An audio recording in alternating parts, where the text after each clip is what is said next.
ఎవరిలోని ఏదైనా పాత అలవాట్లు ఉంటే వాటిని తొలగించుకోవటంలో వారికి మనం సహయోగిగా తయారవడమే దయాహృదయులుగా తయారవడం. కాబట్టి మనం నిమిత్తుల దగ్గర చెప్పటం వలన వాళ్ళ ఇషారాతో ఏమైనా వాళ్ళలో ఉన్న నెగిటివ్ చింతన పోతుంది, వాళ్ళు మారుతారని దయాహృదయలే మనం వినిపించాలి. ఒకవేళ మనం వినిపించటం వలన అది స్ప్రెడ్ అవుతుంది కానీ లాభం లేదు అంటే అది కూడా బాబాకే మనం చెప్పాలి. प्रश्न कौन सा टाइटल किसी देहदारी को नहीं दे सकते लेकिन ब्रह्मा बाप को दे सकते. ఎటువంటి బిరుదు ఈ దేహదారికి మనము ఇవ్వడానికి వీలు లేదు, కానీ బ్రహ్మా బాబాకైతే ఆ బిరుదు ఇవ్వచ్చు మనము. ఏంటి ఆ బిరుదు? ఉత్తర్ శ్రీ కా టైటిల్. ఏంటి ఆ బిరుదు? శ్రీ అనేటటువంటి టైటిల్ ब्रह्मा बाबा के ఇవ్వగలం మనము. क्योंकि श्री अर्थात श्रेष्ठ పవిత్ర को कहा जाता है. ఎందుకంటే శ్రీ అంటే శ్రేష్టమైన వారు అని పవిత్రంగా ఉండేవారిని అనడం జరుగుతుంది. किसी దేహదారి మనుష్యకు ఏ టైటిల్ దే नहीं सकते. ఏ దేహదారి మనుషులకు ఈ టైటిల్ ఇవ్వలేం మనం శ్రీ అని. क्योंकि భ్రష్టాచార से జన్మ లేదు. ఎందుకంటే ఇక్కడ అందరూ భ్రష్టాచారంతోనే జన్మ తీసుకుంటారు కదా, వికారాలతోనే. అందుకే శ్రీ అనే బిరుదు ఇంకెవరికి ఇవ్వలేము.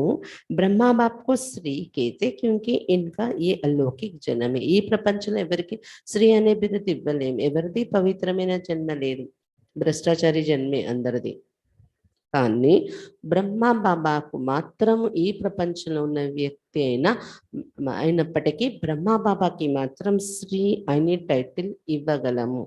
ఎందుకంటే ఇతనిది అలౌకిక జన్మ అయింది. ఇప్పుడు బ్రహ్మ అలౌకిక జన్మ తీసుకున్నారు కదా శివ బాబా దగ్గర. ఇదైతే పవిత్రమైన జన్మ కదా, అందుకే శ్రీ అని అంటాం. పితాశ్రీ బ్రహ్మా బాబా అంటాం కదా. గీత్ ఇస్ పాపకి దునియా సే లే చలో జహా సుఖ ఔర్ చైన్ హై. ఈ పాప ప్రపంచం నుండి మిమ్మల్ని తీసుకువెళ్ళిపో, ఎక్కడైతే సుఖము మరియు శాంతి ఉందో అక్కడికి అని పాట. ఓం శాంతి. बच्चे अब समझ गए अर्थात समझदार बन गए तो जरूर पहले बेसमझ थे. పిల్లలు ఇప్పుడు చాలా తెలివైన వారు అయ్యారు, అర్థం చేసుకుంటున్నారు ప్రతి విషయాన్ని. పాట కూడా రోజు మనకి బాబా చెప్తుంటే దాని అర్థం చాలా చక్కగా అర్థం అవుతుంది కదా మనకి. అంటే తప్పకుండా ఇక్కడ రాకముందు తెలివి తక్కువగా ఉండేవాళ్ళము. ये भी नहीं समझ में आता कि ये पति दुनिया है और इस भारत में ही देवी देवताओं का राज्य था, उसमें पावन सुखी थे, उसमें दुख की बात नहीं थी.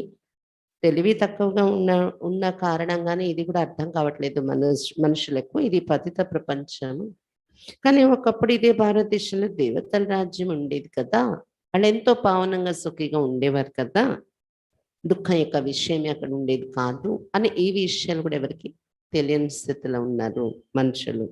परंतु शास्त्र में कई बातें सुनने के कारण ये भी समझ में नहीं आता कि स्वर्ग में सदस्य कथा, स्वर्ग किसको पता नहीं स्वर्ग का. శాస్త్రాల్లో ఎన్నో కథలు స్వర్గం కోసం కూడా రకరకాలు రాశారు కదా. దేవతలు స్వర్గం కోసం కూడా మనకి విరక్తి వచ్చేలాంటి కథలు ఉంటాయి అసలు శాస్త్రాల్లో. అందుకే స్వర్గంలో సదా సుఖం ఉండేది అని స్వర్గం యొక్క విషయం ఎవరికి తెలియకుండా అయిపోయింది అని చెప్తున్నారు బాబా. సమస్య వహా భీ దుఃఖత ఏ హే బేసమజీ. అప్పుడు తుమ్ బచ్చే సమజ్దార్ బనే. అక్కడ కూడా దుఃఖాలు ఉన్నాయి కదా, దేవతలు ఎదురుగా అనుకుంటున్నారు ఆ కథలు విని. కానీ పిల్లలైతే మీరు ఇప్పుడు తెలివైన వారిగా తయారయ్యారు. బాప్ని ఆకర్ సమझाए उनके श्रीमत पर चल रहे हो. ये पति दुनिया है, स्वर्ग पावन दुनिया थी. బాబా వచ్చి మనకి విషయాలు చెప్పారు. ఇప్పుడు బాబా యొక్క శ్రీమతం పైన మనం నడుస్తున్నాము.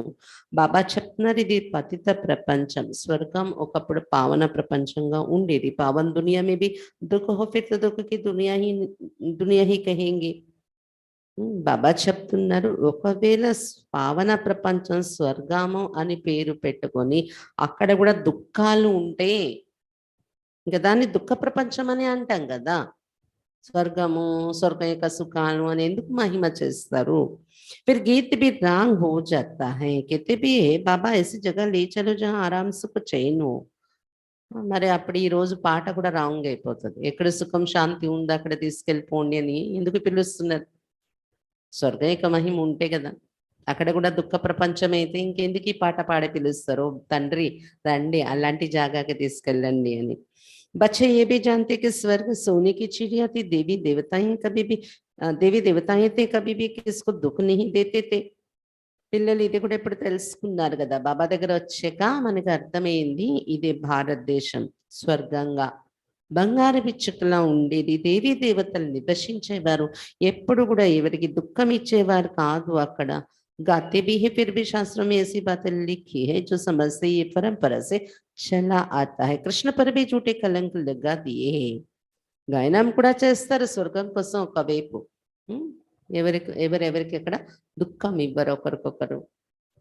బాబా మురళిలో చెప్తారు కదా, జంతువులు కూడా ఒకదానికి ఒకటి దుఃఖం ఇవ్వవు అక్కడ. ఆవు పులి ఒకే రేవులో నీరు తాగుతూ ఉంటాయి, చూపిస్తాం కదా చిత్రాల్లోని. ఈ మహిమ ఒకవైపు చేస్తున్నారు స్వర్గం కోసం బయట వాళ్ళు కూడా. మళ్ళీ శాస్త్రాల్లో కథలు ఎలా రాసేసారంటే అక్కడ రాక్షసులతో యుద్ధం చేస్తారు, ఇబ్బందులు పడ్డారు, దుఃఖం అనుభవించారు. ఇవి పరంపర నుండి శాస్త్రాలు రాసి ఉన్నారు, వాటిని నమ్మాలి అంటూ ఉంటారు. కృష్ణుని పైన కూడా అసత్యమైన కలంకం వేసే కథలు ఎన్ని రాశారు చూడండి. 8 మంది భార్యలు ఉండేవారు అని, వెన్న దొంగలించేవాడని ఏమేమి రాశాడు. ఇంటింటికి వెళ్ళి వెన్న దొంగలించేవాడు. ఒక రాకుమారుడు అలా ఉంటారా చెప్పండి. कहा जाता है जैसी दृष्टि वैसी सृष्टि, समझते सारी सृष्टि ही पतित है. समय उनकी दृष्टि ही पतित है तो सारी सृष्टि को ही पतित समझते हैं. అందుకే ఒక స్లోగన్, ఒక నానుడి ఉంది కదా, ఎలాంటి దృష్టి ఉంటుందో అలాంటి సృష్టి కనిపిస్తుందంట. ఎవరి దృష్టి ఎలా ఉంటే ఎదుట వాళ్ళు కూడా వాళ్ళకి అలాగే కనిపిస్తారు సృష్టి అంతా. అలా మనుషులు ఈ సమయంలో పతితులు అయిపోయారు కదా, వాళ్ళ దృష్టి పతితంగా ఉండడం వలన సృష్టి పతితంగా అనుకుంటున్నారు వాళ్ళు. దేవతలతో సహా అందరినీ అదే రకంగా చూస్తున్నారు. సమస్య పరంపరాసే పతిత్ పన చల్ల ఆయా. పరంపరగా లక్ష్మీనారాయణ వాళ్ళు దంపతులే, రాధాకృష్ణులు దంపతులే ఉన్నారు. మరి కొంతమంది దేవతలకి 2 భార్యలు, 3 భార్యలు, 8 భార్యలు కృష్ణుడికైతే. అంటే మనుషులు ఎలా నడుచుకుంటున్నారో అలాగే దేవతల స్టోరీస్ కూడా. ఎలాంటి దృష్టి అలాంటి సృష్టి కదా, వాళ్ళ వాళ్ళ దృష్టిలో సృష్టి అలాంటిది తయారు చేసుకున్నారు. ఆ కథల ఆధారంతో ఏమంటారు మనుషులు, పరంపర నుండి ఈ పతితులు అయ్యే ఆచారం నడుస్తూనే వస్తుంది కదా, దేవతలు కూడా పతితులు అయ్యారు కదా అని అంటూ ఉంటారు. అవి తుమ్ బచ్చో మీ సమజ్ ఆతి జా రే సో బి నంబర్ బార్ పురుషార్థ అనుసార్. పిల్లల మీలో ఇప్పుడు ఆ తెలివి వస్తుంది, అది కూడా నంబర్ బార్ పురుషార్థానుసారం అర్థం చేసుకుంటున్నారు. ఎలాగైతే ఉదాహరణకు కృష్ణునికి 8 భార్యలు అన్నారు కదా, అంటే శివబాబా కృష్ణుడు అని మనం రోజు వింటున్నాం కదా. పరమాత్మ కృష్ణుడు శివబాబా, దేవతా కృష్ణుడు అతను వేరు. పరమాత్మ కృష్ణుడికి 8 మంది భార్యలు ఎవరు, అష్టరత్నాలలో వెళ్ళే పాస్వీదానర్ అయ్యేవాళ్ళు, బాబాకు అతి ప్రియమైన వారు కదా. ఇంతమంది జ్ఞానం వింటున్నా అందులోకి ఎవరిని ఇష్టపడతారు బాబా అంటే అష్టరత్నాల్లో వెళ్ళేవాళ్ళు. 8 భార్యలు అంటే ఇంత క్లియర్గా మనకి జ్ఞానం విన్న తర్వాత ఇవన్నీ అర్థం అవుతున్నాయి. అంతేకాని దేవతలు అలా ఉండరు. ఇక్కడే మంచి మనుషులు అనేవాళ్ళు ఒక సభ్యత, ఒక సాంప్రదాయకంగా ఉన్నప్పుడు అక్కడ ఎలా ఉంటారు దేవతలు. కాబట్టి నంబర్ బార్ పురుషార్థానుసారమే మీకు కూడా అర్థమవుతున్నాయి ఈ విషయాలు అని చెప్తున్నారు బాబా. परमपिता परमात्मा के बच्चों को डायरेक्शन मिलते, आत्माओं को बैठ बाप समझाते हैं. परमपिता परमात्మ పిల్లలు మనకు బాబా డైరెక్షన్ ఇస్తున్నారు, ఆత్మలకు కూర్చొని రోజు చెప్తూ ఉన్నారు. సభి ఆత్మ పతిత ఇస్లే పతితాత్మ పుణ్యాత్మ కహా జాతా హై. ఆత్మలందరూ పతితం అయిపోయారు, అందుకే పతితాత్మ పుణ్యాత్మ అని పదాలు ఇక్కడ ఉపయోగిస్తారు. पापात्मा, पुण्यात्मा, पतितात्मा. बाप आत्माओं से बैठ बात करते हैं, तुम हमारे अविनाशी बच्चे हो, फिर मम्मा बाबा भी कहते हो. బాబా ఆత్మలతోని ఈ విషయాలు మాట్లాడుతున్నారు. బాబా చెప్తున్నారు, మీరు నాకు అవినాశిగా పిల్లలే, ఎప్పుడు కూడా ఆత్మ మీరు నా పిల్లలే. కానీ సంగం ఈగల మళ్ళీ మీరు మమ్మ బాబా అని కొత్తగా అంటున్నారు. సాకారంగా మమ్మ బాబా వారిగా తయారవుతున్నారు కదా. इस दुनिया में किसी को भी पिताश्री नहीं कह सकते। श्री माना श्रेष्ठ, एक भी मनुष्य श्रेष्ठ है ही नहीं, ये तो एक की महिमा हो सकती। ఈ ప్రపంచంలో ఎవరికి కూడా పితాశ్రీ అని బిరుదు ఇవ్వలేము. శ్రీ అంటే శ్రేష్టము అని అర్థం కదా. ఒక్కరు కూడా శ్రేష్టమైన మనుషులే లేనప్పుడు శ్రీ అని ఎవరికి చెప్పగలం? కాబట్టి ఈ మహిమ ఒక శివబాబాకి వర్తించింది ఇంతవరకు श्री అనేది श्री श्री। यहाँ तो सब भ्रष्टाचार से ही पैदा होते, इसलिए श्री कह नहीं सकते। అందరు ఇక్కడ భ్రష్టాచారంతో వికారాలతో జన్మించే మనుషులు, అందుకే श्री అనే బిరుదు వారికి ఇవ్వలేము। बल तुम इनको इस समय कहते हो क्योंकि संन्यास किया हुआ है श्रेष्ठ बनने के लिए। तुम जानते कि अभी हम फरिश्ता बनने वाले। भले ఈ సమయంలో బ్రహ్మా బాబా कहते శ్రీ పితాశ్రీ అని బిరుదు మీరు ఇవ్వగలరు, ఎందుకంటే అతడు సన్యాసం తీసుకున్నారు శ్రేష్టంగా అవ్వటానికి। ఇప్పుడైతే ఆల్రెడీ ఫరిస్తా అయిపోయారు కదా బాబా, సంపూర్ణం అయిపోయారు కదా, కాబట్టి శ్రీ అని పిలవచ్చు బ్రహ్మా బాబాని అని చెప్తున్నారు బాబా। బాబా చెప్తున్నారు మీరు కూడా అందరు ఇప్పుడు మనం కూడా ఫరిస్తాలు కాబోతున్నామని తెలుసుకున్నాం కదా, ఫరిస్తాలు అయిపోతే అప్పుడు మనకు కూడా శ్రీ అని బిరుదు అప్పుడు వస్తుంది। ఇప్పుడైతే ఇంకా బ్రహ్మ బాబా అంత ఎక్యురేసీగా లేరు కదా శ్రీ అని బిరుదు మనకి ఇవ్వడానికి। అంటే కొంతమంది ఇలా ఆలోచించవచ్చు, మనం కూడా బాబా పిల్లలై అలౌకిక జన్మ, ఇది శ్రీ అని పిలవచ్చేమో ఈ జన్మ, బ్రాహ్మణులైన ఈ జన్మని, ఇది వికారై జన్మ కాదు, జ్ఞానంతో ముఖవంశవలి జన్మ కదా, కాబట్టి ఇప్పుడు కొత్త జన్మ అయిపోవడం వల్ల శ్రీ అని చెప్పొచ్చు కదా మనకి। కానీ మనం బ్రహ్మ బాబా అంత పర్ఫెక్ట్ గా అయితే నడిచేది లేదు కదా పిల్లలు। మనం బాబాలాగా ఎప్పుడైతే ఫరిస్తాయి జన్మల్లో రాకుండా ఆ స్థితికి వెళ్ళిపోతాం, అప్పుడు శ్రీ అని మనకు వస్తుంది। श्री ब्रस्ट को श्री कह नहीं सकते। श्री लक्ष्मी, श्री नारायण, श्री राधे, श्री कृष्ण कहते, मंदिरों में भी उनकी महिमा गाते। భ్రష్టంగా ఉండే వాళ్ళని శ్రీ అని పిలవలేం, దేవతలకి మందిరాల్లో కూడా వారి మహిమ పాడతారు, శ్రీలక్ష్మి, శ్రీనారాయణ, శ్రీరాధ, శ్రీకృష్ణ అంటారు కదా। अपने को श्रेष्ठ कह नहीं सकते। अब तुम बच्चों ने समझा भारत श्रेष्ठता शुद्ध सृष्टि थी, अभी पतित सृष्टि, पतित को ही भ्रष्टाचारी कहेंगे। తమను తాము శ్రేష్టమైన వాళ్ళమని ఒప్పుకోరు, మందిరాల్లో వెళ్ళి దేవతల్ని ఇలా వర్ణిస్తారు, తమను తామైతే భ్రష్టాచారిగా ఉన్నామని అంటారు। భారతదేశం ఒకప్పుడు శ్రేష్టంగా ఉండేది, అప్పుడు శుద్ధమైన సృష్టి ఉండేది, ఇప్పుడు పతిత సృష్టి అయిపోయింది, పతితులనే भ्रष्टाचारी अंटारू। वे लोग भ्रष्टाचारियों को श्रेष्ठ बनाने के लिए सभाएं करते, परंतु दुनियाई भ्रष्टाचारी तो कोई किसी को श्रेष्ठाचारी बना कैसे सकते। అక్కడ మానవులు భ్రష్టాచారిగా ఉన్న వారిని శ్రేష్టాచారిగా తయారు చేయాలని సభలు ఏర్పాటు చేస్తూ ఉంటారు, కానీ ప్రపంచమే భ్రష్టాచారి అయిపోయింది, ఎవరిని శ్రేష్టాచారిగా తయారు చేయగలరు? ఒక్కరు కూడా లేరు కదా, శ్రేష్టంగా ఉంటే వారు ఇంకొకరిని తయారు చేయగలరు। बराबर ये रावण राज, जिस कारण रावण को वर्ष वर्ष जलाते, जलता ही नहीं फिर खड़ा हो जाता, ये भी मनुष्यों को समझ में नहीं आता। जिसे जला दिया उसे फिर हम नया क्यों बनाते हैं। రావణ రాజ్యం నడుస్తుంది ఇప్పుడు, సంవత్సరం రావణుడి బొమ్మ కాలుస్తూ ఉంటారు, కాలిపోతే ఇంక అయిపోయింది కదా ఫినిష్, మళ్ళీ ఎందుకు మళ్ళీ కాలుస్తాం, మళ్ళీ సంవత్సరం, ఇది మనుషులు ఆలోచించటమే లేదు। इससे सिद्ध होता है कि रावण राज गया नहीं है। ప్రతి సంవత్సరం కాల్చటం అంటే మీనింగ్ ఏంటి? కాలుస్తున్న రావణ రాజ్యం సమాప్తి కాలేదు। स्वर्ग में जब रामराज होता है वहां तो एपीजी निकालेंगे, नहीं कहते रावण को चलाए फिर लंका को लूटा, रावण की लंका सोनी बताते, परंतु ऐसा ही नहीं, ये तो सारी दुनिया लंका है। స్వర్గంలో రామరాజ్యం ఉంటుంది, అక్కడ అందుకే బొమ్మ రావణ్ణి తయారు చేసి కాల్చరు।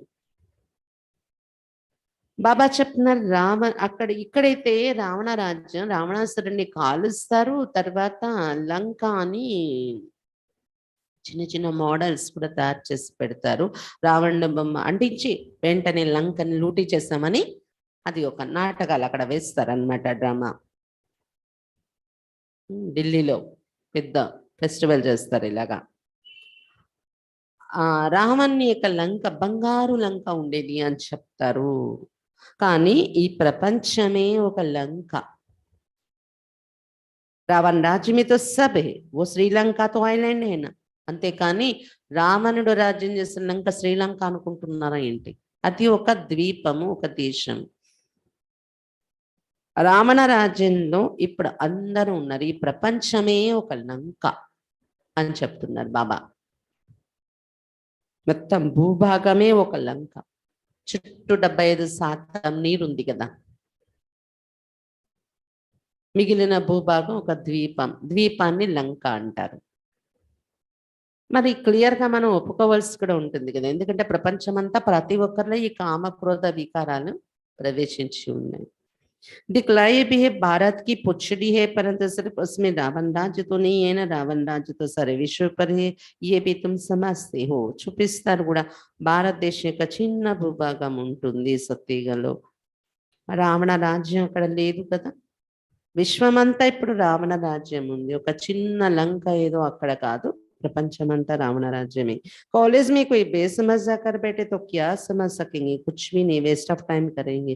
ఈ విషయాలు మీరు అర్థం చేసుకుంటున్నారు కాబట్టి రోజు వచ్చి కూర్చుంటున్నారు కదా. కాలేజ్లో కూడా తెలివి తక్కువగా ఉన్న మొద్దులు వెళ్ళి కూర్చున్నారు అనుకోండి, ఏమీ అర్థం కాదు వాళ్ళకి కదా.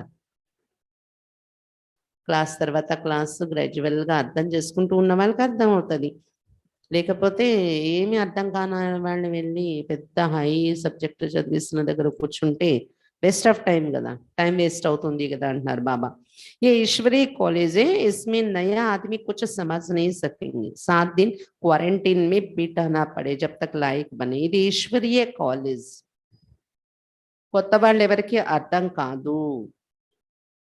7 రోజులు క్వారంటైన్ కోర్స్ అంటే క్వారంటైన్ అంటున్నారు బాబా.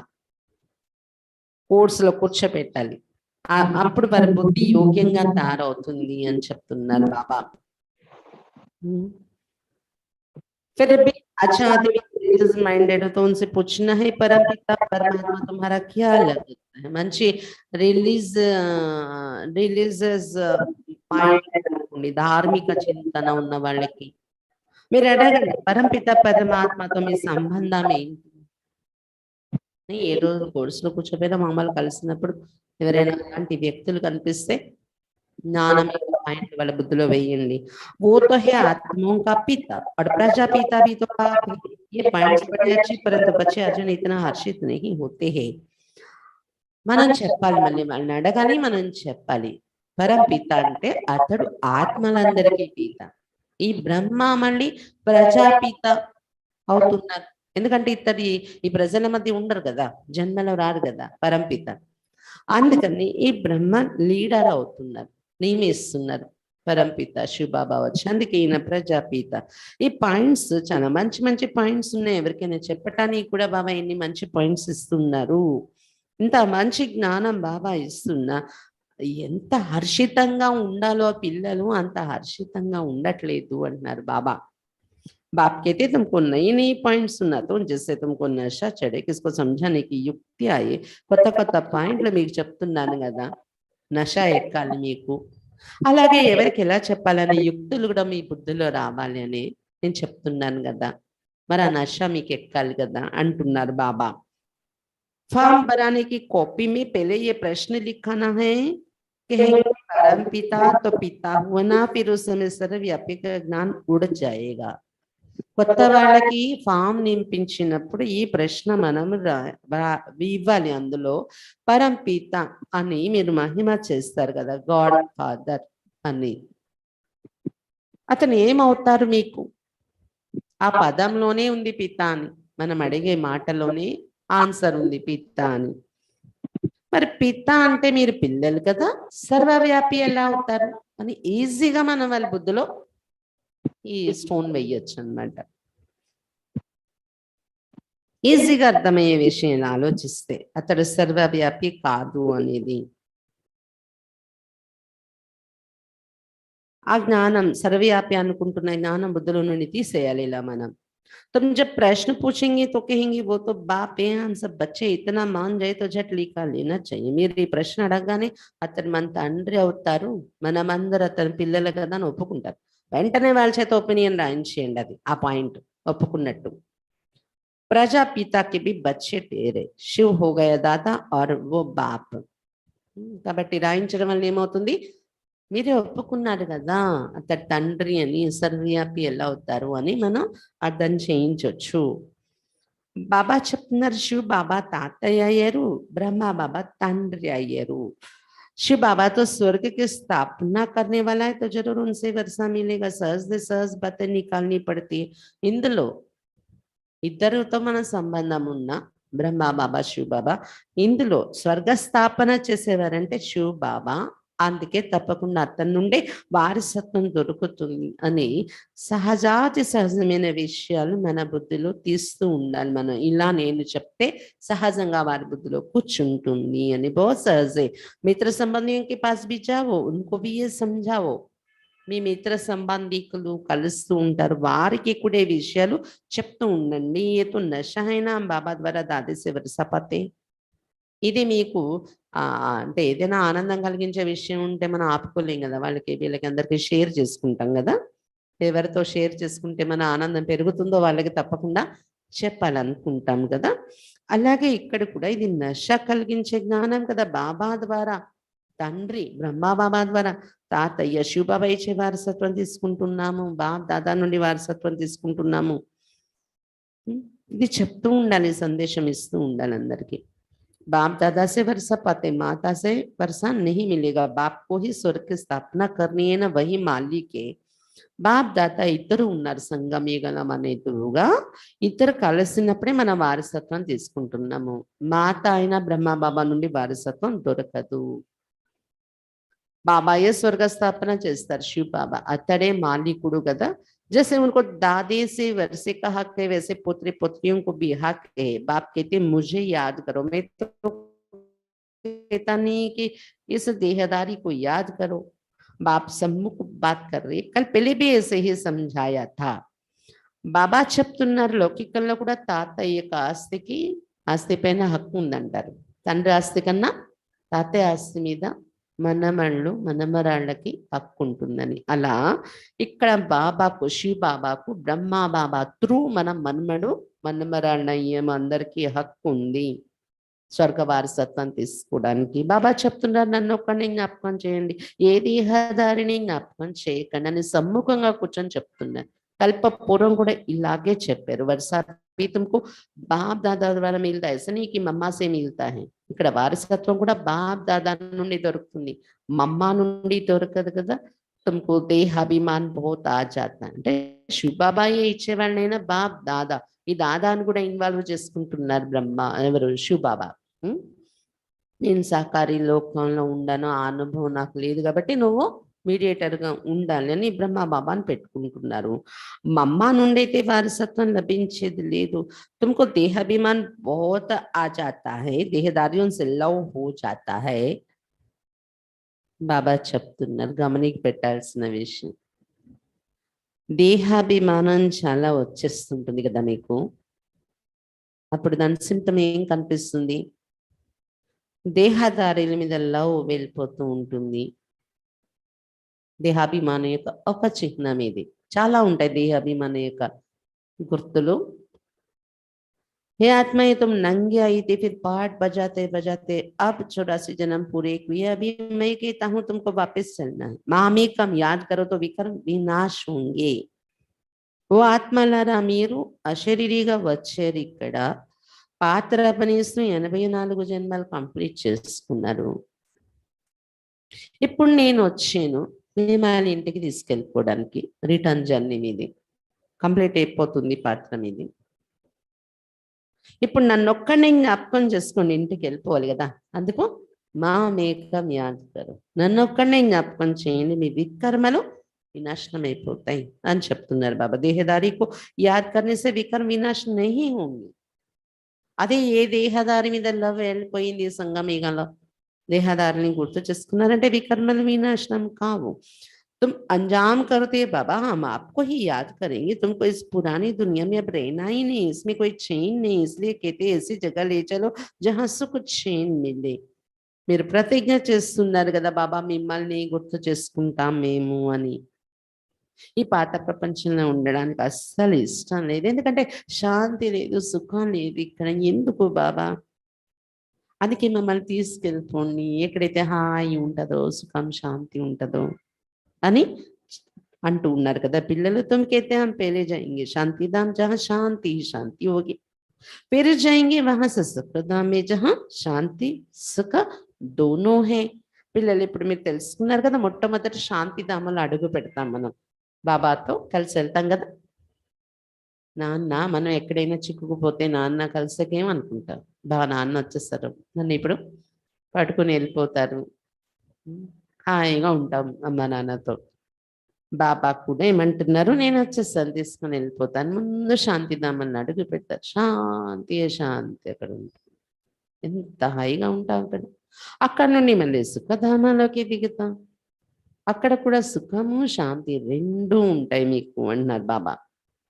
జబ్ దుఃఖ్ హే తో అశాంతి, సుఖమే తో శాంతి హే హి. ఎప్పుడైతే దుఃఖం మొదలవుతుంది, ఇప్పుడు ద్వాపరయుగం నుండి దుఃఖానికి అశాంతికి కనెక్షన్, అశాంతి మొదలవుతుంది.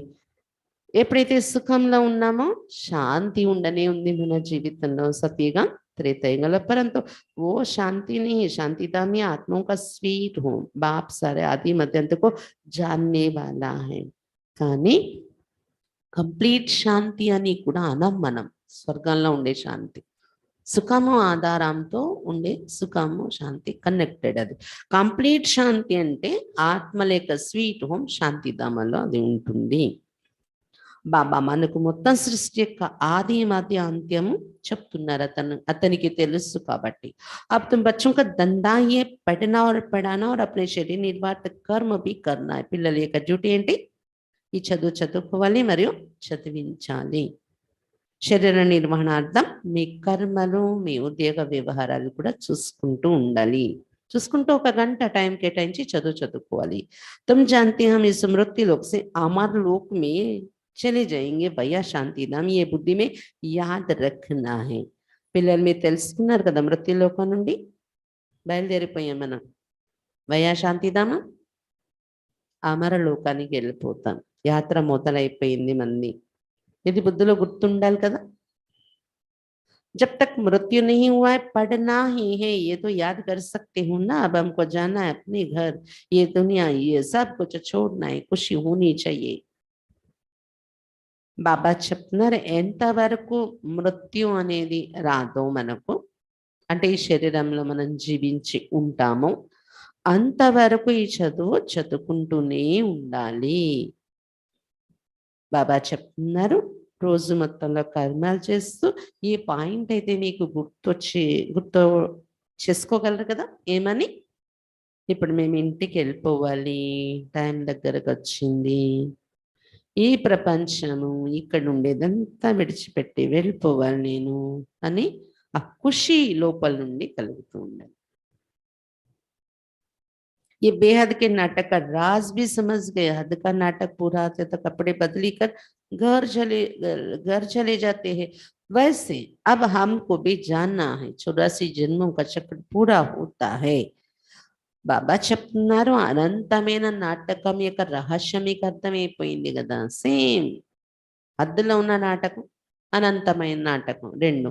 హద్దులో ఉన్న నాటకం అంటే ఆ సినిమా, ఆ నాటకాలు, ఆ డ్రామాలు, యాక్టర్ అయి నటిస్తారు కదా, అందులో పూర్తయిపోతుంది అనేటప్పుడు ఇంటి వైపు ధ్యాస వెళ్ళిపోతుంది అనమాట. ఇంకొద్దిసేపులో 5 నిమిషాల్లో 10 నిమిషాల్లో కంప్లీట్ అయిపోతుంది మా షూటింగ్, మేకప్ బట్టలు అన్ని మార్చేసుకొని ఇంటికి వెళ్ళిపోవడమే అని ఎలా అనుకుంటారో, ఇప్పుడు మీది కూడా 84 జన్మల చక్రం పూర్తవుతుంది, ఇంటికి వెళ్ళిపోవడమే, బాబా కూడా వచ్చేసారు తీసుకెళ్ళిపోవడానికి అని ఇలా గుర్తుండాలి. याद भी करते हैं, हे पतित पावन आवो, याद शिव बाबा को ही करेंगे. एक तरफ कहते पतित पावन आवो, दूसरे तरफ कहते थे परमात्मा सर्वव्यापी, कोई अर्थ ही नहीं निकलता. పరమాత్మను ఒకవైపు శివ బాబాను పతిత పావన రండి అని పిలుస్తున్నారు. అతడే పతిత పావనుడు కాగలరు కదా, భగవంతుడు ఒక్కడే. అందుకే పతిత పావన రండి, పావనంగా తయారు చేయండి మమ్మల్ని అని పిలుస్తున్నారు. ఇంకొక వైపు అతడు సర్వవ్యాపి, నీలో నాలో ప్రతి స్క్రీనులో ప్రతి జంతు జీవరాశిలో ఉన్నాడని చెప్పేస్తున్నారు. అర్థమే అక్కడ లేదు కదా ఆ మాటలకు అర్థం. రండి మేము పతితులైపోయాం పావనంగా చేయండి అంటే ఎవరు ఇంకా పైన ఉన్నారు దిగి రావడానికి? మీలోనే అందరూ ఉంటే మీలోనే భగవంతుడు ఉంటే. కాబట్టి అర్థం తెలియకుండా మాట్లాడుతున్నారు. बच्चों को कितनी अच्छी रीति समझाते कि శాంతి ధామ్ को याद करो ये दुख धाम है. కాబట్టి మన నడవడిక ద్వారానే మన భావాల ద్వారానే మనకు అర్థం అవుతుంది అతడు సర్వవ్యాపి అయి లేడు, పైన ఉంటారు. మనం అతన్ని పిలుస్తాము, అవసరం వచ్చినప్పుడు అతడు దిగి వస్తాడు, పావనంగా చేస్తూ ఉంటాడు. ఎంత చక్కగా బాబా అర్థం చేస్తున్నారు. శాంతి ధామాన్ని జ్ఞాపకం చేసుకోండి ఎక్కువగా. ఇక్కడ ఉన్నదైతే దుఃఖధామము. అందుకే రోజు మన యోగంలో కూర్చొని తప్పకుండా పరంధామానికి మాటికి వెళ్ళి రావాలి. కనీసం మినిమం 2 సార్లైనా అవుతుంది కదా, మధ్యలో కూడా వెళ్ళి రావాలి, వస్తే మంచిది. ఏ ఇంటికి రోజు వెళ్తామో ప్రాక్టీస్ అయిపోద్ది కదా, శరీరం వదలగానే తోవ తిన్నగా ఉంటుంది, వెళ్ళిపోతాం అనమాట. और गुरु गोसाई को ये कहना आएगा नहीं सिवाय तुम ब्राह्मण ब्राह्मणियों की। इस दुखधाम का विनाश भी सामने खड़ा है। ये वही महाभारत की लड़ाई, यूरोपवासी यादव भी और कौरव पांडव भाई भाई भी एक ही घर के हैं ना। గురు గోసాయిలుగా ఎవరు కూడా ఈ విషయాలు చెప్పరు. ఇది దుఃఖధామం, ఇప్పుడు శాంతిధామాన్ని గుర్తు చేసుకోండి అని. బ్రాహ్మణ బ్రాహ్మణులు మీరు తప్ప ఎవరు చెప్పలేరు ఇవి. బాబా నుండి తెలుసుకున్న మీరు ఇవి చెప్పగలరు ఎవరికైనా. ఈ దుఃఖధామ వినాశనం జరగడం కోసమే ఇప్పుడు ఈ 3వ ప్రపంచ యుద్ధం, మహాభారత యుద్ధం, వినాశన యుద్ధం ఎదురుగా ఉంది. దీనిలో యూరప్ వాసీలందరూ యాదవులై ఉన్నారు, భారతవాసీలు కౌరవులు. రాజకీయ మత కలహాలు, గృహ కలహాలు, వీటితో ఒకరినొకరు చంపుకునే వాళ్ళు కౌరవులు. పదవి కాంక్ష, ధనకాంక్ష, రకరకాల కాంక్షల వల్ల ఈర్షాద్వేషాలతో హింస గురి అయ్యేవాళ్ళు, హింస చేసేవాళ్ళు వాళ్ళు కౌరవులు. మరి పాండవులు మనం రెడీగా ఉన్నారు కదా ఇప్పుడు సైనికులు. పాండవులు అంటే పరమాత్మ తోడులో ఉండేవారు అతని డైరెక్షన్ పైన. కౌరవులు పాండవులు సోదరులు అన్నారు, ఒక ఇంటిలోనే భారతదేశంలోనే ఉన్నారు కదా. వాస్తవానికి సోదరుల మధ్య యుద్ధం జరగదు. यहाँ युद्ध की बात ही नहीं, ये भी वंडर है ना मनुष्य क्या नहीं कर सकते, जो बातें हुई ही नहीं वो भी बना बना कर एक दो के दिल को खराब कर देते हैं.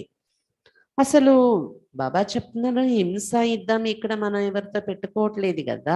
మహాభారత యుద్ధం అంటే అక్షోని సైన్యాన్ని పెట్టి హింస యుద్ధం, మహాభయంకర యుద్ధం అంటే ద్వాపరయుగంలో జరిగిన మహాభారత యుద్ధం అని అలాగా ద్వాపరయుగంలో జరగలేదు అనుకోండి. సంగమయుగంలోనైనా హింస యుద్ధం జరగట్లేదు, మాయా వికారాలను జయించే యుద్ధం మనం చేస్తున్నాము. దీనికి అక్కడ కథలు ఎలా తయారు చేశారంటే జరగని దృశ్యాన్ని జరిగినట్టు కల్పించి తయారు చేసి ఒకరి మనసును ఒకరు పాడు చేసేలాగా రాసేసారు కథలు అని చెప్తున్నారు బాబా. మరి పాండవులు కౌరవులు కొట్టుకున్నారని కథ వింటే ఇక్కడ కూడా కొట్టుకుంటున్నారు అన్నదమ్ములు, ఆస్తులు గొడవలు కదా, అలా తయారు చేశారు మనుషుల్ని అంటున్నారు బాబా. व्यास भगवान का धंधा भी देखो कैसा है, मनुष्यों का धंधा एक दो को लड़ाना, ये तो एक रस्म है, सब एक दो के दुश्मन बनते, बच्चे भी बाप का दुश्मन बन पड़ते हैं.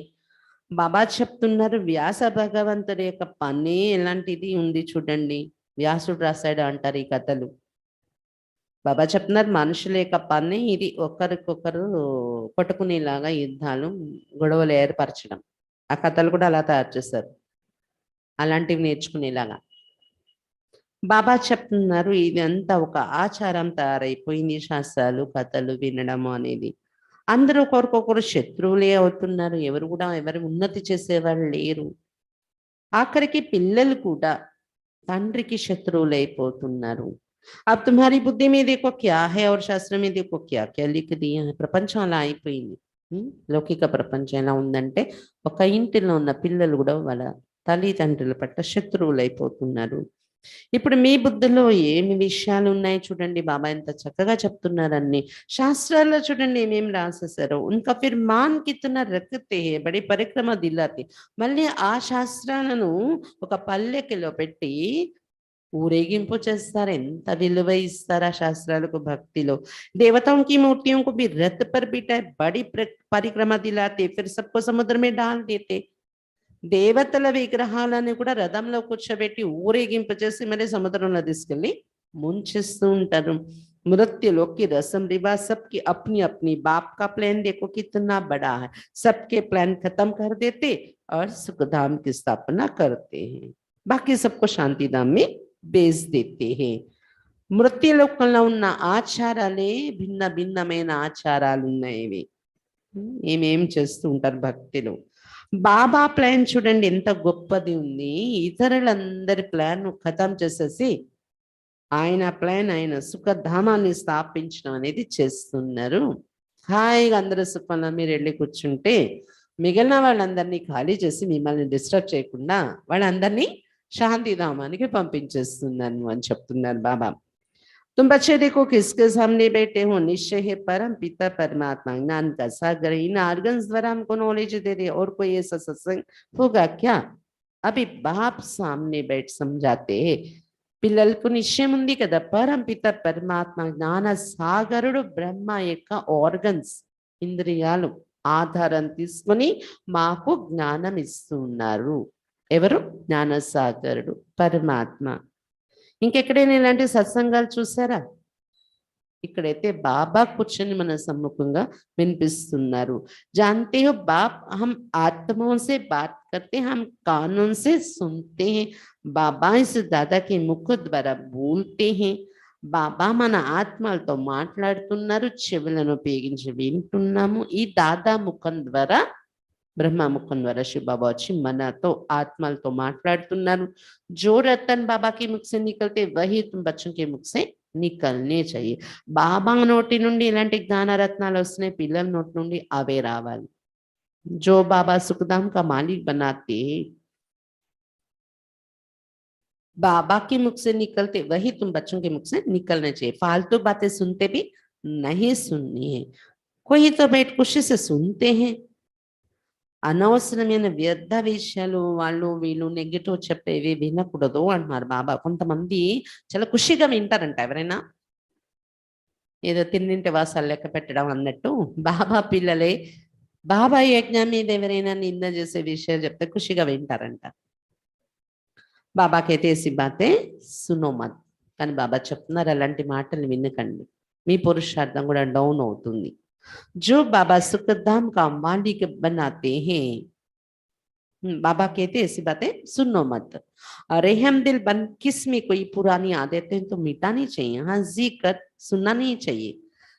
బాబా చెప్తున్నారు ఎవరైనా నింద చేసే విషయాలు, నెగటివ్ విషయాలు వినిపిస్తే దయా హృదయలే వాడ పాత అలవాటు తొలగేలాగా యుక్తి రచించి పెద్దవాళ్ళకి చెప్పి బాబాకి రిపోర్ట్ చేసి ప్రయత్నించాలి, అంతేకాని అవునా అవునా అని కూర్చొని వినకూడదు ఎవరైనా అలాంటి మాటలు చెప్పినప్పుడు। ఈ మధ్య మోటోల్ మురళి నుండి బాబాయ్ చెప్తున్నారు ఇది। जो बाबा सुखधाम का मालिक बनाते ऐसे बाबा की गुलामी तो हम सुनेंगे नहीं, ఎందుకంటే సుఖధామానికి మాలికలుగా తయారు చేసే బాబాను పొంది అలాంటి బాబా నింద మనం వినలేము అన్నట్టు ఉండాలి। हमको तो शिव बाबा से भरोसा लेना चाहिए और बातों से हमारा क्या ताल्लुक है। शिव बाबा వారసత్వం తీసుకోవాలి, మిగిలిన విషయాలతో మన సంబంధం లేదు, ఎవరేం మాట్లాడుతున్నారు ఎవరేం చూస్తున్నారు అనేది। कोई सुने या ना सुने हम तो ज्ञान का सुरमा पहन लेवे।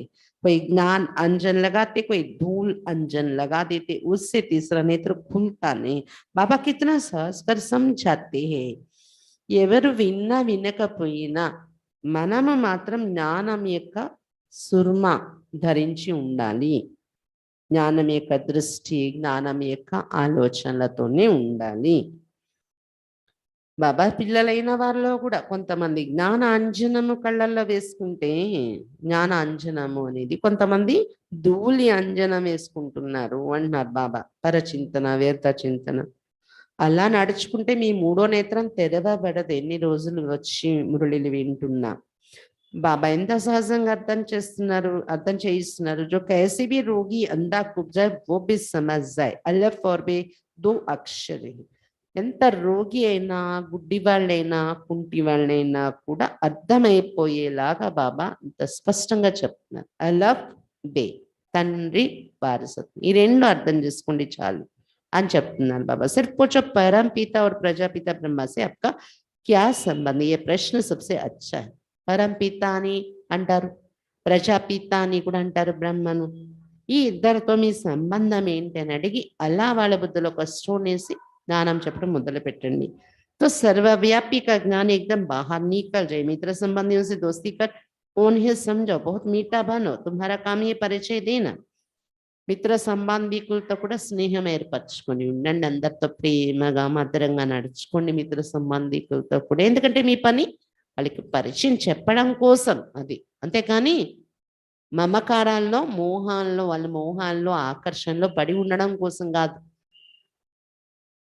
బాబా మనకి ఎంత ప్రేమగా చెప్తారు, మన మోహంలో పడి ఉంటారేంట. అలాగే మనం కూడా ఎలాంటి వాళ్ళనైనా కలుపుకొని నడవాలి, కానీ జ్ఞానం యొక్క బోధని చేసేలాగా ఉండాలి. సర్వవ్యాపి జ్ఞానం బుద్ధి నుండి తీసేయాలి మనుషుల్ని. బల్ దుష్మన్ హో పరంతు ఉన్సే భీ మిత్రత రఖనీ హై. శత్రువులతో కూడా మిత్రత్వం పెట్టుకోవాలి. మీరు జ్ఞానంలో రాకముందు మాకు వాళ్ళతో మాటలేవు వీళ్ళతో మాటలేమంటారు కదా. ఇప్పుడు మాట్లాడండి, బ్యాలెన్స్ లో ఉండండి, మాట్లాడండి, జ్ఞానం చెప్పే ప్రయత్నం చేయండి, మన నడవడిక ప్రభావం వారి మీద వేయడానికి ప్రయత్నించండి. बाप कहते तुमने असली मत पर चल, मुझे गाली दी है, तुमने ईश्वर पर अपकार किया, फिर भी ईश्वर तुम पर कितना उपकार करते. ईश्वर का अपकार होना भी ड्रामा इन्होंने. तब तो कहते यदा यदा ही धर्म शक्ला निर्भवती भारत.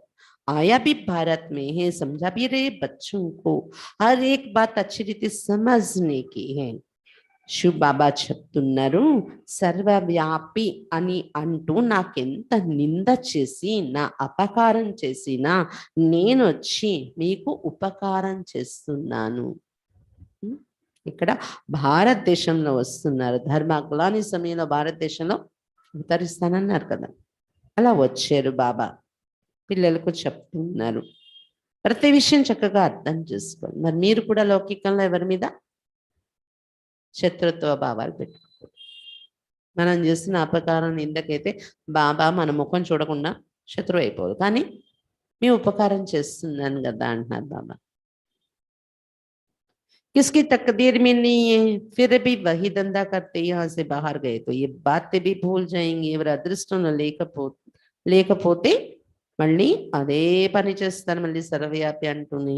ఇక్కడ నుండి బయటకు వెళ్ళగానే ఇక్కడ విన్నవన్నీ మర్చిపోతారు, మళ్ళీ అదే రైట్ అంటారు. సర్వవ్యాపి అనేది భక్తిలో చెప్పేవి ఇక్కడదెక్కడ వినేస్తారు, అక్కడికి వెళ్ళి అది వింటారు. నిందా కర్తే కర్తే తో ఏ హాల్ హో గయా. నిందా కన్నా బంద్ కరో, సిర్ఫ్ పండిత్ భీ నహీ బన్నా.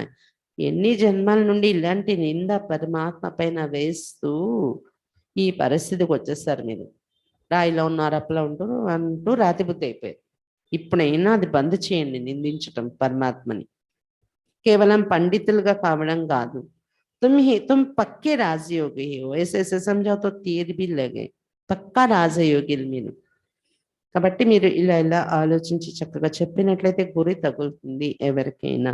खुद में खामी होगी तो दूसरे को बोल नहीं सकेंगे. पाप अंदर खाता रहेगा. స్వయంలో ఏదైనా లోపాలు ఉండిపోతే ఆ పాపము అనేది మనసును తింటూ ఉంటది, వాళ్ళు ఎవరికి జ్ఞానం చెప్పలేరు. పండితులు లా అయిపోతుంది జ్ఞానం చెప్పిన. बाबा हर बात बहुत अच्छी रीति समझाते. कल पहले भी ऐसे ही समझाए, तब भूलो मत. ప్రతి విషయం ఎంత చక్కగా వివరించి చెప్తున్నారు బాబా మనకు. కల్పపూర్వం ఇలాగే చెప్పారు, ఇవి మర్చిపోకండి. సిమరన్ కర్తే కర్తే అంతమతి సుగతి హో జాయేగి. ఈ జ్ఞానం విషయాలు బాబా స్మృతి స్మరణ చేసుకుంటూ అంతమతి సుగతి పొందాలి మీరు. సవేరే ఉठ बाप को याद करो तो अंत में देह भी याद ना पड़े. हम आत्मा है. అమృత వేళ లేచి బాబాను జ్ఞాపకం చేసుకుంటూ ఉంటే ఆఖరిలో ఈ దేహం కూడా గుర్తుకు రాకుండా నేను ఆత్మ అనే స్మృతి ఉంటుంది అభ్యాసం చేస్తే అని చెప్తున్నారు బాబా. అచ్చా मीठे मीठे सिक्खी लदे बच्चों प्रति माता पिता बाप दादा का याद प्यार और गुड मॉर्निंग. रूहानी बाप की रूहानी बच्चों को नमस्ते. हम रूहानी बच्चों की रूहानी बाप दादा को याद प्यार गुड मॉर्निंग और नमस्ते बाबा नमस्ते। धारणा के लिए मुख्य सार फर्स्ट पॉइंट, जो रतन बाप के मुख से निकलते वही अपने मुख से निकालने ही। ఏ రత్నాలు బాబా నోటి నుండి వెలువడుతున్నాయో అదే రత్నాలు మీ నోటి నుండి కూడా పలుకుతూ ఉండాలి। వ్యర్థ బాतें नहीं बोलनी ना सुननी, ज्ञान का ही सुरमा पहनना। వ్యర్థ విషయాలు మాట్లాడకండి, వినకండి ఎవరు చెప్పిన। జ్ఞానం యొక్క సుర్మ ధరించి ఉంచుకోండి మీ కళ్ళల్లో। సుర్మ అంటే కళ్ళకి పెట్టుకుంటారు తెలుసా, అలా జ్ఞానం యొక్క సుర్మ పెట్టుకోండి। అంటే మీ కళ్ళల్లో బాబా ఏది చెప్పారో ఆ దృష్టితోనే ఆలోచించాలి ప్రతి విషయాన్ని। ఎవరే చెప్తే దానిలోని మన బుద్ధిని నడిపించకూడదు। కొంతమంది రకరకాలు చెప్తారు, ఎవరైనా అక్కడికి వెళ్తున్నారా అక్కడ ఇలా అంటారు, అక్కడ ఇలా చేస్తారు, అక్కడ ఇలా చేస్తారు, అక్కడ మీరు రకరకాల ప్రచారాలు చేసేవాళ్ళు ఉంటారు। మనం కళ్ళతో ఏం చూస్తున్నాం, బాబా మనకి జ్ఞానం ఏం చెప్తున్నారు, దాంతో మనం జడ్జ్ చేసుకోవాలి ఏది రైట్ అని। కొంతమంది ఇక్కడ ప్రాక్టికల్ గా అనుభవిస్తూ ఉంటారు, అలాంటిది ఏమీ లేదు అని చూస్తూ ఉంటారు, కానీ మళ్ళీ మనుషుల మాటలు వినడానికి కూడా ఇంట్రెస్ట్ చూపిస్తారు, నెగటివ్ విషయం। కానీ బాబా ఏం చెప్తున్నారు, వ్యర్థ విషయాలు మాట్లాడద్దు, వినకండి। జ్ఞానం యొక్క సుర్మాయే పెట్టుకుంటే జ్ఞానం యొక్క దృష్టితోనే ప్రతి విషయం కనిపిస్తుంది, నెగిటివ్ కూడా పాజిటివ్ లో మనకి। సెకండ్ పాయింట్, सभी से सच्ची मित्रता रखनी है, అందరితో సత్యమైన మిత్రత్వం ఉంచుకోవాలి। बहुत मीठे रूप में हर्षित मुख हो, बाप का परिचय देना है। अपकारी पर भी बाप समान उपकारी बनना है। చాలా మధురమైన రూపంలో ఉంటూ హర్షితముఖిగా ఉంటూ బాబా పరిచయం ఇవ్వాలి। అపకారీల పైన కూడా బాబా సమానంగా ఉపకారిగా తయారవ్వాలి। ఎవరితోనైనా మిక్స్ అయిపోయి చాలా హర్షితముఖిగా చాలా మధురమైన రూపంలో బాబా పరిచయం చెప్పండి। वरदान, शुद्धि की विधि द्वारा किले को मजबूत बनाने वाले सदा विजयी व निर्विघ्न भव। शुद्धि యొక్క విధి ద్వారా కోటను దృఢంగా తయారు చేసేటటువంటి సదా విజయిగా లేదా సదా నిర్విఘ్నంగా కండి। సదా విజయి మరియు నిర్విఘ్నంగా కండి। जैसे कोई भी कार्य शुरू करते तो शुद्धि की विधि अपनाते से, जब किसी स्थान पर कोई विशेष सेवा शुरू करते हो व चलते चलते सेवा में कोई विघ्न आते तो पहले संगठित रूप में चारों ओर विशेष टाइम पर एक साथ योग का दान दो। ఏదైనా కార్యం ప్రారంభించినప్పుడు శుద్ధి యొక్క విధిని ఉపయోగిస్తారు కదా। ఏదైనా స్థానంలో విశేష సేవ ప్రారంభించిన లేదా సేవలో ఏదైనా విఘ్నాలు పడుతున్నాయి అన్నా మొట్టమొదట సంఘటిత రూపంలో నలువైపులా మరి విశేషమైన టైం పెట్టుకుని ఒకసారి యోగదానం చెయ్యండి అంటారు బాబా। సర్వ ఆత్మోं का एक ही शुद्ध संकल्प हो, విజయి। ఇలా అనుకుని యోగం చేస్తాం కదా, ఏదైనా సమస్య కోసం లేదా సేవ మొదలు పెట్టే ముందు వాతావరణం క్రియేట్ చేయటం కోసం యోగదానం చేస్తాం కదా। కాబట్టి సర్వ ఆత్మల యొక్క ఒకటే శుద్ధ సంకల్పం ఉండాలి, విజయి ఆత్మలు మేము విజయం ఉంది అని। ये है शुद्धि की विधि, इससे कभी विजयी व निर्विघ्न बन जाएंगे और किला मजबूत हो जाएगा। ఇది శుద్ధి యొక్క విధి, దీని ద్వారా అందరూ విజయిగా నిర్విఘ్నంగా తయారైపోతారు మరియు కోట దృఢముగా తయారైపోతుంది। ఇది శుద్ధి యొక్క విధి, దీని ద్వారా అందరూ విజయిగా నిర్విఘ్నంగా తయారైపోతారు, కోట దృఢంగా అవుతుంది। అందుకని యోగం చేసి మనం ఆ వాతావరణాన్ని సమస్యను శుద్ధి చేసే విధిని ఉపయోగించాలి అంటున్నారు బాబా। स्लोगन, यथार्थ कर्म का प्रत्यक्ष फल है खुशी और शक्ति की प्राप्ति। యథార్థమైన కర్మ యొక్క ప్రత్యక్ష ఫలము ఖుషి మరియు శక్తి యొక్క ప్రాప్తి। యథార్థమైన కర్మ మనం చేస్తున్నాము అంటే దాని ప్రత్యక్ష ఫలం ఏం దొరుకుతుంది? ఖుషి మరియు శక్తి యొక్క ప్రాప్తి. ఏ కర్మలనైతే సంతోషం పెరుగుతుందో మనకి, చేస్తున్న కొద్దీ ఖుషి పెరుగుతుంది, చేస్తున్న కొద్దీ శక్తి ఇంకా నాకు డబుల్ ట్రిపుల్ అయిపోతుంది అంటే అది కరెక్ట్గా మీరు చేస్తున్నట్టు యథార్థమైన కర్మ జరుగుతుంది అని అర్థం. అచ్చా, బాబా ఈరోజు ముఖ్యమైన పాయింట్ నోట్ చేసుకోవాల్సింది, ఏ దేహదారి మీద లవ్ అనేది పోకుండా చూసుకోండి. ఆకర్షణ, మోహం, ఒక్క బాబాతోని లవ్ ఉండాలి. పూర్తి అశరీరయ అభ్యాసం చెయ్యాలి. ఇంకా అటెన్షన్ కలిగించాలి. వేస్ట్ విషయాలు, నెగటివ్ విషయాలు ఎవరు చెప్పే వినకండి. మీరు మాట్లాడకండి, వినకండి. అలాంటివి ఉంటే వచ్చి పెద్దవాళ్ళకి చెప్పండి కూడా, ఇలా ఫలానా వాళ్ళు ఇలా మాట్లాడుతున్నారు అని. అప్పుడు వాళ్ళకి అర్థం చేయించే ప్రయత్నం ఏదో రకంగా యుక్తి రచిస్తారు, నిమిత్తమైన క్రియలు. అంతేకాని మీరు హజీ అంటూ కూర్చొని వినకండి. అవునా అని మీరు వినకండి అంటున్నాడు బాబా. ఇంకా శత్రువులతో కూడా మిత్రులుగా ఉండి జ్ఞానాన్ని చెప్పే ప్రయత్నం చెయ్యండి. శుద్ధి యొక్క విధి, మనం ఎక్కడైనా ఒక కార్యానికి వెళ్ళబోయే ముందు లేదా ఆ కార్యంలో వచ్చే విఘ్నాలు తొలగించడం ప్రత్యేకంగా కూర్చొని యోగదానం చేయండి. వీలైతే సంఘటనలో ఒక కుటుంబంలో వచ్చే సమస్యలు అయితే ఆ పరివారం అందరూ కూర్చొని, లేదు అంటే సేవలో వచ్చే విషయాలకైతే సెంటర్లో వచ్చే ఆత్మలందరూ కూర్చొని ఇలా యోగదానం చేస్తూ ఉండాలి అని చెప్తున్నారు బాబా. దీని ద్వారా విజయీ కాగలరు ఏదైనా కార్యంలో. యథార్థమైన కర్మ నేను చేస్తున్నానా లేదా అనేది మనకి ఎలా అర్థమవుతుందంటే, ఖుషి మరియు శక్తి పెరుగుతూ ఉంటుంది మనలోని. అచ్చా, ఓం శాంతి.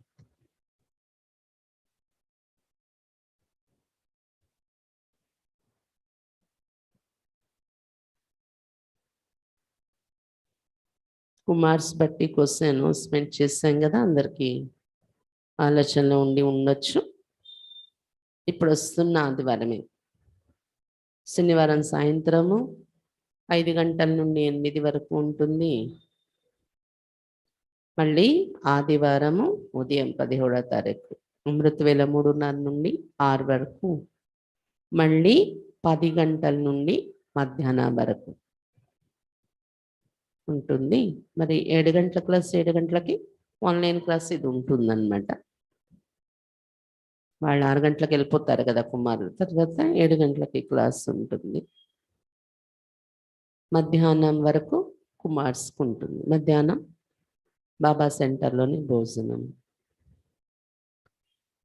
ఆదివారం సాయంత్రం 4 గంటల నుండి 8 వరకు కుమారీలకు ఉంటుంది. గుర్తుపెట్టుకోండి, అలా మీ టైం ఇప్పటి నుండే సెట్ చేసుకోండి. ఓం శాంతి.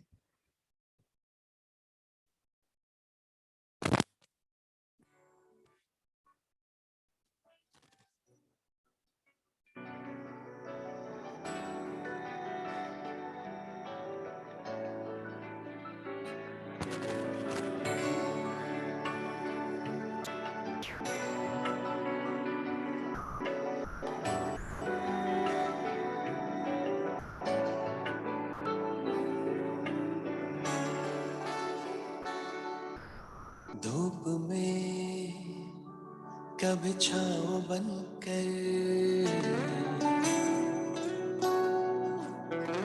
लहरों में कभी नाव बनकर, धूप में कभी छाँव बनकर, लहरों में कभी नाव बनकर, लड़खड़ाए कदम थामा है हाथ, जब लड़खड़ाए कदम थामा है हाथ। मेरे बाबा है साथ, मेरे बाबा है साथ, मेरे बाबा है साथ, मेरे बाबा है साथ, मेरे बाबा है साथ, मेरे बाबा है साथ, मेरे बाबा है साथ, मेरे बाबा है साथ।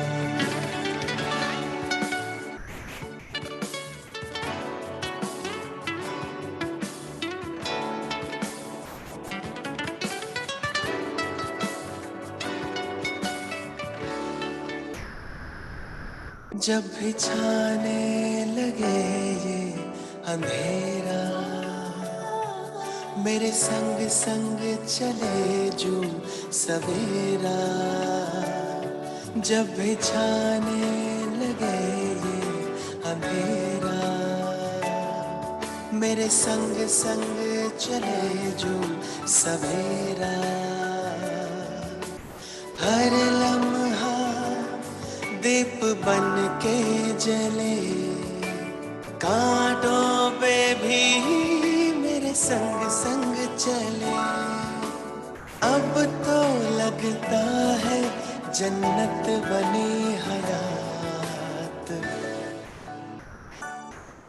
मेरे बाबा है साथ, मेरे बाबा है साथ, मेरे बाबा है साथ, मेरे बाबा है साथ, मेरे बाबा है साथ, मेरे बाबा है साथ, मेरे बाबा है साथ, मेरे बाबा है साथ।